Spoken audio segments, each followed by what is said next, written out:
जंग कोई भी हो, पहला शिकार इंसानियत होती है। इजराइल और फिलिस्तीन की जंग में यही हो रहा है। दो मुल्क जहां जमीन के 35 एकड़ टुकड़े के लिए युद्ध लड़ रहे हैं, वहीं एक जंग पूरी दुनिया में भी लड़ी जा रही है। चाइनीज वायरस के खिलाफ चल रही जंग को शिकस्त देने के लिए हर देश जूझ रहा है। लेकिन इस दौरान ऐसे योद्धा भी सामने आ रहे हैं जो एक एक सांस को जिंदा रखने के लिए तन मन धन से सेवा कर रहे हैं। आरएसएस यानी राष्ट्रीय स्वयंसेवक संघ देश के कई शहरों में बिना भेद किए लाखों कोरोना मरीजों को जीवन दान दे रहा है।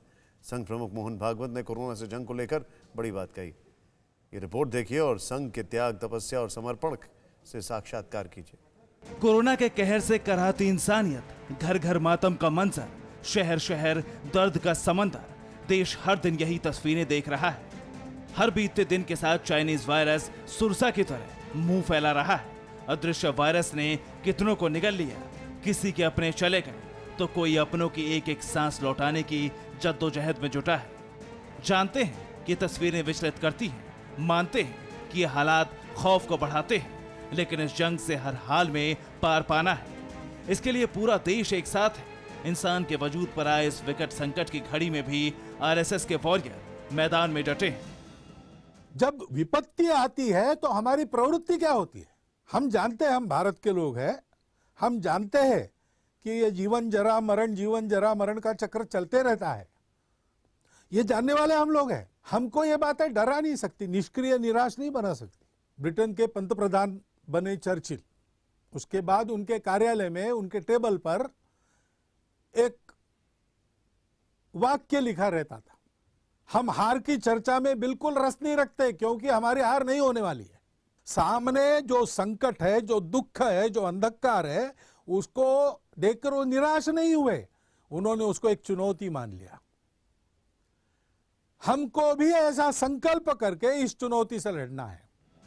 संघ प्रमुख की यही प्रेरणा है जिससे कि देश में लाखों स्वयंसेवक कोरोना मरीजों के लिए संजीवनी का काम कर रहे हैं। देश के एक छोर से लेकर दूसरे कोने तक बिना भेदभाव, बिना थके, बिना रुके वायरस से कराहती जिंदगियों को बचाने के मिशन को अंजाम दे रहे हैं।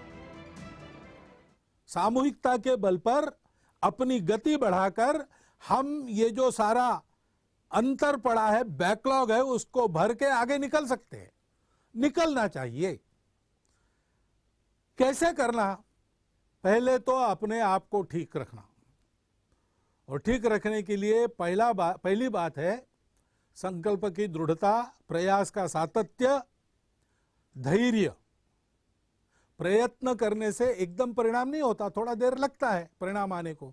तब तक धैर्य रखना पड़ता है, लगे रहना पड़ता है। दूसरी बात है सजगता। हम सजग रहे तो बहुत अच्छा बचाव सजगता के कारण ही हो सकता है। देश के हर कोने में संघ के कार्यकर्ता कोरोना से जंग में मिशन मोड में काम कर रहे हैं। किसी को ऑक्सीजन की जरूरत है, दवा, प्लाज्मा, तो किसी को अस्पताल में बेड की जरूरत है। आरएसएस के स्वयंसेवक मुश्किल वक्त में मदद मांगने वाले हर शख्स के साथ है। वहीं संघ प्रमुख अपने प्रेरणादायक शब्दों के जरिए मानवता की हिफाजत में लगे लाखों आरएसएस कार्यकर्ताओं में जोश भर रहे हैं। कुछ लोग कोरोना का पॉजिटिव होना बड़ी बदनामी मानकर छुपा के रखते हैं, जल्दी उपचार नहीं लेते, अस्पताल में जो वातावरण रहता है उसके डर के मारे एडमिट होने में आनाकानी भी करते हैं। यह हमारा दृढ़ संकल्प है। परिस्थिति आई है, वो हमारे सद्गुणों की परख करेगी, हमारे दोषों को भी दिखा देंगी। दोषों को दूर करके सद्गुणों को बढ़ा के ये परिस्थिति हमको प्रशिक्षित करेगी। ये हमारी धैर्य की परीक्षा है। यश अपयश का खेल चलते रहता है। कोविड रिस्पांस टीम की तरफ से 11 मई से पॉजिटिव अनलिमिटेड हम जीतेंगे का आयोजन किया जा रहा है। आरएसएस प्रमुख मोहन भागवत इसी मौके पर बोल रहे थे। कुछ लोग कोरोना का पॉजिटिव होना बड़ी बदनामी मानकर छुपा के रखते हैं, जल्दी उपचार नहीं लेते, अस्पताल में जो वातावरण रहता है उसके डर के मारे एडमिट होने में आनाकानी भी करते हैं। यह हमारा दृढ़ संकल्प है। परिस्थिति आई है, वो हमारे सद्गुणों की परख करेगी, हमारे दोषों को भी दिखा देंगी।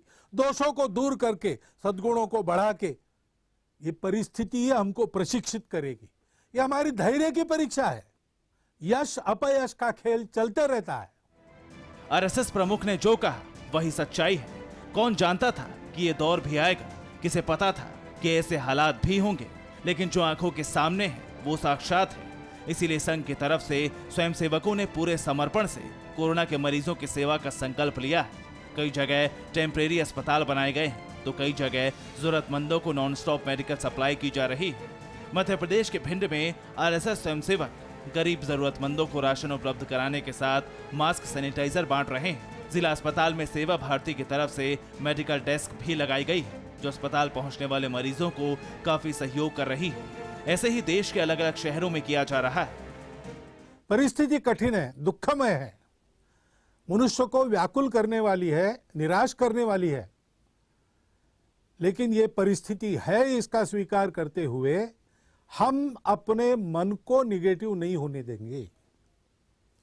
हमको अपने मन को पॉजिटिव रखना है, शरीर को कोरोना निगेटिव रखना है। सारे चित्र को देखते हैं तो जितना दुख है उतनी ही आशा है। ऐसे परिस्थिति में समाज की कुछ विकृतियां बाहर आती है, बात सही है, लेकिन जितनी विकृति बाहर आ रही उससे अधिक सत्कृति बाहर आ रही। आरएसएस की यही सीख है जो हर स्वयंसेवक को सेवा के लिए प्रेरित करती है। वैसे पहला मौका नहीं है। भूकंप हो, बाढ़ हो, सुनामी हो, महामारी हो या फिर सरहद पर जंग ही क्यों ना हो, देश जब भी संकट के दौर से गुजरा है, आरएसएस के स्वयंसेवक हर मौके पर मानवता की रक्षा के लिए कृत संकल्प होकर आगे आए हैं। जिस देश की ऐसी सेवा भावना वाली विरासत हो वहां कोरोना का अंत होना तय है। फिक्र आपकी, सोमवार से शुक्रवार रात 9 बजे सिर्फ TV9 भारतवर्ष पर।